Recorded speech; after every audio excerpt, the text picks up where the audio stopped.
The following is a transcript of a conversation between Matías De Stefano, referred to as me, and his higher self, referred to as I am. Me. I went to bed thinking about unconditionality and whether I'm really unconditional or not. In a way, I think that for a human, it is very difficult to be unconditional because we've been born and we have been nourished from a totally conditioned environment. Basically, we are the result of conditions. And no matter how hard we try, our being will always have the need for something which will be conditioned. I am. The main condition of all is not emotional. It is seeking balance to spend the least amount of energy possible. Yesterday you learned something about it in your molecular biology class. Me. Yes, that basically all of life is ordered with the aim of wresting the greatest amount of energy. Resting. That is to say, this happens at the atomic level in which an atom orders its particles, whether neutron, proton, and electron, in a harmonic way in which it does not need much force to move, and when it joins another atom, forming a bond, the atom with a greater negative charge, that is, with a greater number of electrons, will take or share the electrons of the other atom, and thus the molecules are ordered, trying to occupy all the spaces. The most comfortable way, and that spends less energy, is the structure of the tetrahedron. That is why the basis of life, such as water and carbon, are arranged in this way. Thus, they have greater rest. I am. So, not only you seek comfort, but every one of your atoms in your body and around you do as well. Me. Yes, in a certain way, in order to find that order and settle comfortably, atoms share electrons, forming molecular structures. So if you have 7 electrons and feel unbalanced, another atom with 3 electrons will give you the one left over, thus leaving 2 atoms with 8 and 2 electrons respectively. Balance. I am. Give and receive. This fundamental exchange of nature is conditioned. Me. To what? I am. To the lack of something or the excess of something. It is conditioned to the search for balance. Even atoms know that to find balance, one has to give something to the other or open to receive something from the other. The imbalance is found when this exchange is forced, breaking atoms and leaving loose protons out there with nothing, alone. Me. Oh yeah, that's what I learned. An atom needs at least 1 proton and 1 electron. The proton positively charged and the electron negative. The latter revolves around the proton like a planet around the sun. Hydrogen, for example, has a proton and electron, and it is normal for it to be attached to other atoms since it only has one thing to give. But if the other atom, instead of sharing, is ripped off, the proton remains alone. I am. And what would happen? Me. Well, the more loose protons, the more acidic the compound becomes, and the more acidic it becomes, the more harmful it is to life, causing death. Tina explained to me that this is what is called the pH of a compound, food, or cell. I am. Now then, think that the hydrogen atom and the carbon atom are people, and we will call them Mary and Joseph. Mary has a beautiful sensitive heart and an attribute that is her voice. She has a beautiful voice and a perfect eloquence when it comes to communicating. 1 electron. And when Joseph heard her speak, he fell in love immediately. Because Joseph does not have a powerful voice, but he does have other attributes which attract Mary. Joseph is intelligent, strong, protective, enterprising, studious, and a good reader. 6 electrons. But he has a very conflictive heart because he does not find what he really wants in life. Mary sees in Joseph someone who can protect her sensitive heart and who gives interesting content to her ability to communicate. And Joseph sees in Mary that ability to eloquently share, something that he needs because everything he knows is hidden behind his complexes, shyness, and disorganization. Thus, separately they feel lost, desperate in a stressful search, until suddenly the spark occurs and they fall in love. They feel the attraction of their attributes, and the potentials and needs of each one come together to create life.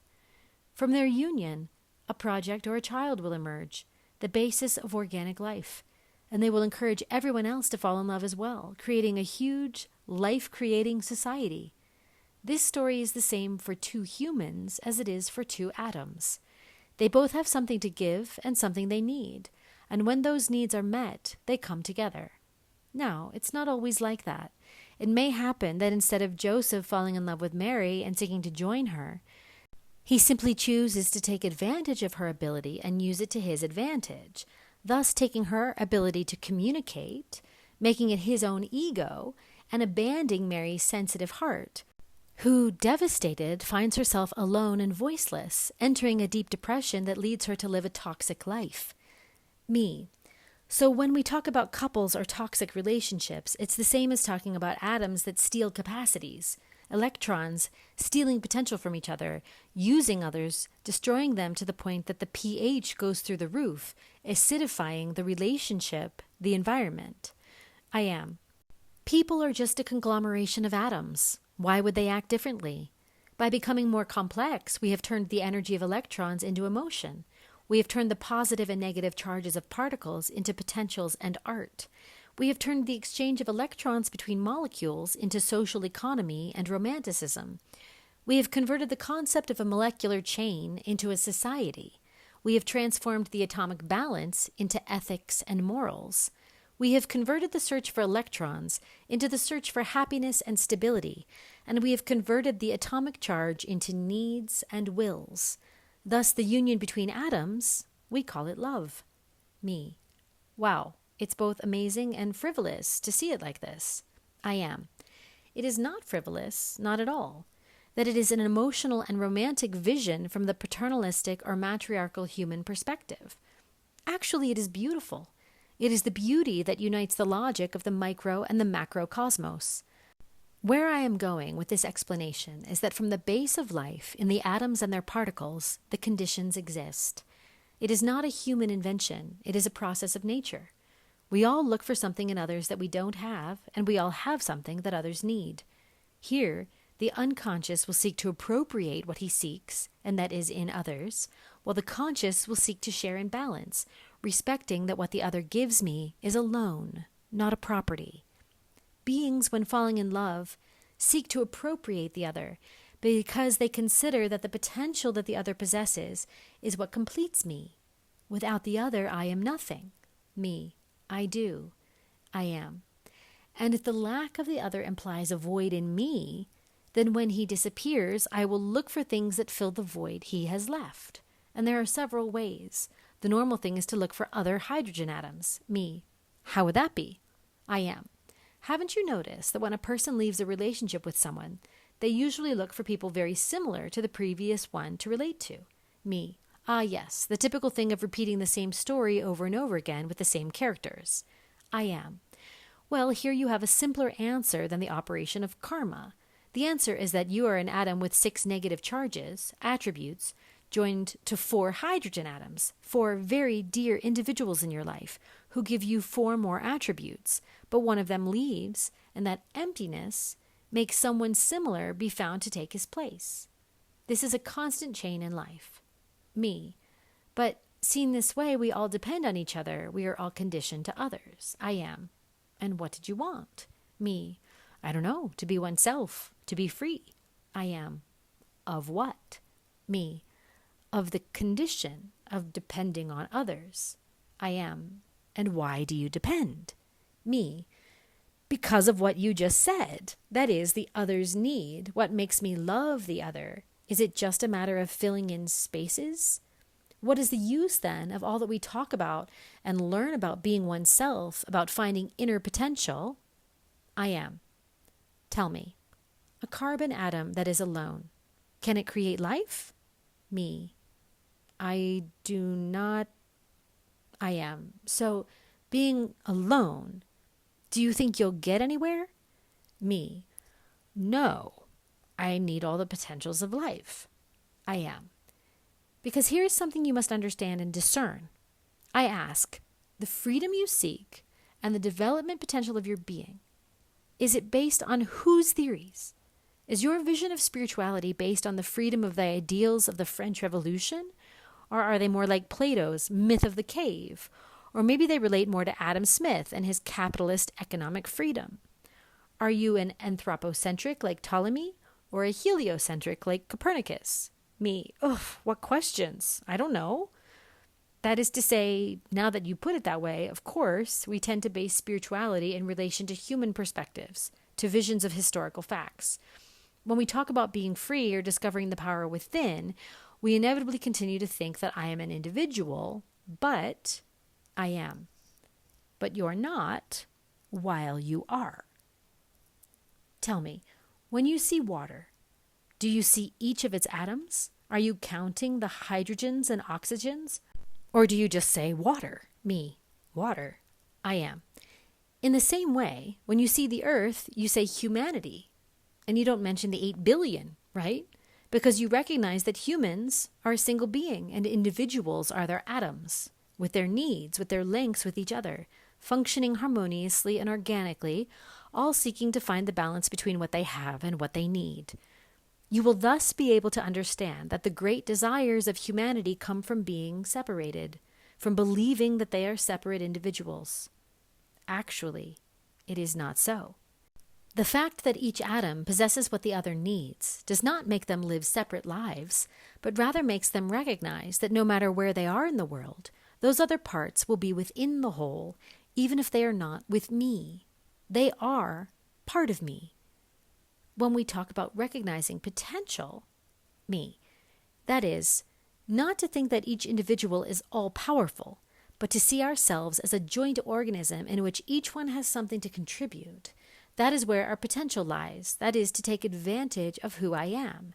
And if I do, I discover the ability to create as a whole, as what we all are in unity. I am. That is the concept of the interconnectedness of the I am. It is not the individual, it is the potentiality of each individual united to the whole. Therefore, there are conditions because nothing and no one can do this alone. You yourself, you could not do this alone. You need as many people as possible to achieve it because each one of the people who listens to you and feels has their story and particular potential, which is activated by joining yours. Me, and those who feel that emptiness? I am. Another way to face that emptiness that you usually have in humanity is to try to fill it with objects instead of people. And this happens when your being interprets itself as incapable of giving or receiving anything, when it loses the connectivity capacity, which we call love, and becomes a lack of self-love. The devaluation of the potentials, electrons, leads your atom to join chains that are not very organic, as in the case that a hydrogen desperately seeks to fill that void in the carbon by adding itself to an oxygen atom, thus creating an endless chain of matter inorganic called alcohol. How many people turn to alcohol in a love crisis? Doesn't this answer seem very atomic to you? Essential.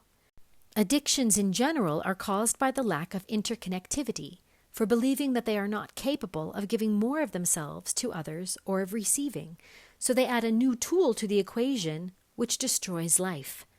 Addiction to drugs, to food, to shopping, all of these seek to fill a void. Instead of exalting what is possessed, the focus is on what is missing.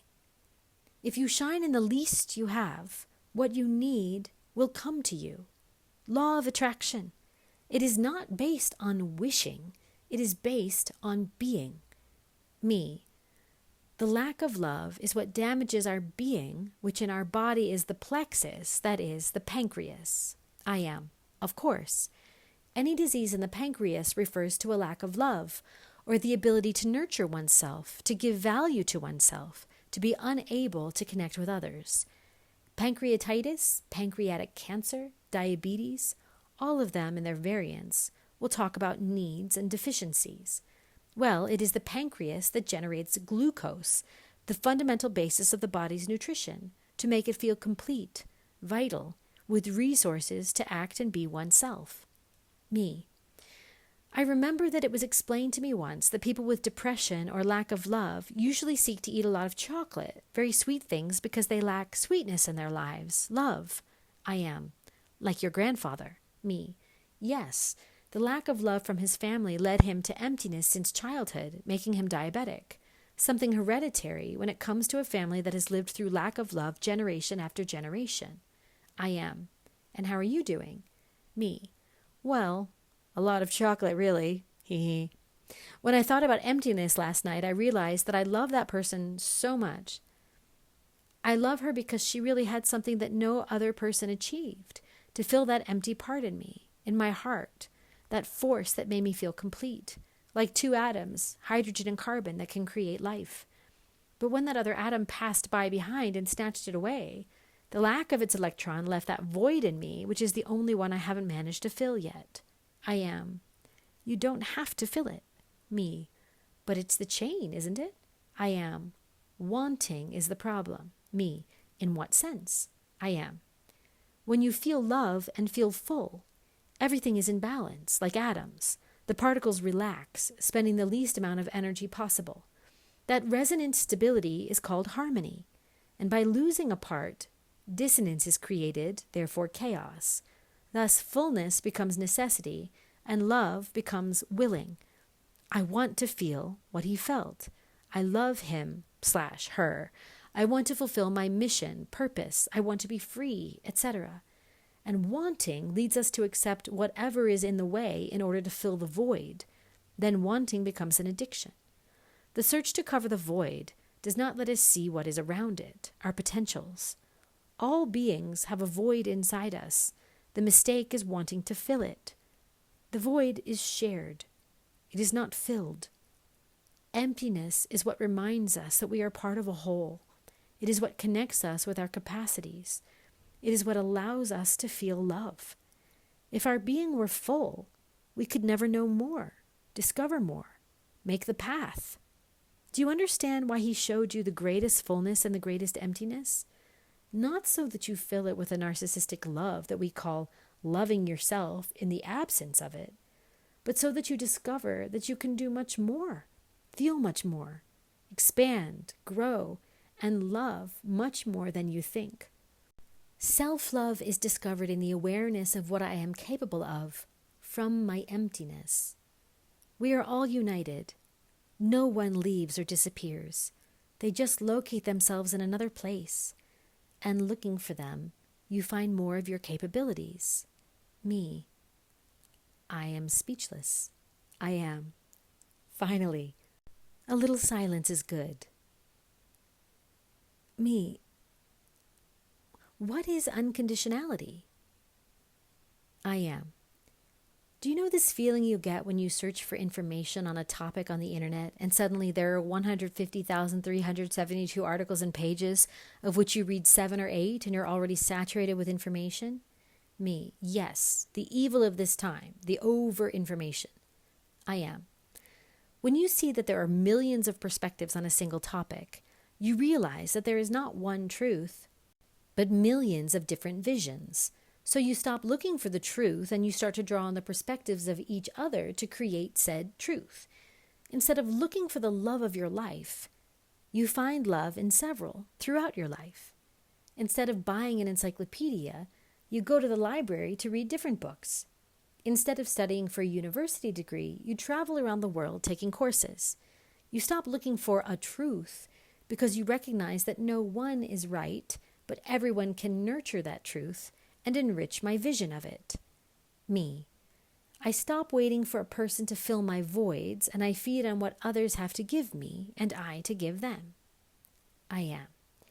In that moment, you free yourself from the concept of condition, and you become unconditional. Not when you remove the conditions, but when you accept them all without being chained to any. Therefore, the emptiness that many feel is the key to unconditionality. Because without emptiness, you would not be free in the search for more perspectives. Me. And all of them help me to find myself, to discover the potential I have to share, not for myself alone, but for the I that I am in the whole. I am. That, my friend, is the unconditional love of the I am. Me. Thanks for this. I am. Thank you for being. Enjoy the emptiness and don't be afraid of loving. Remember, chocolate is not for every day. Me. Yes, I know. I am. Keep loving what you love. Just stop wanting it. Me. I love him, and so I love myself. In freedom, I do not need love. because I am love.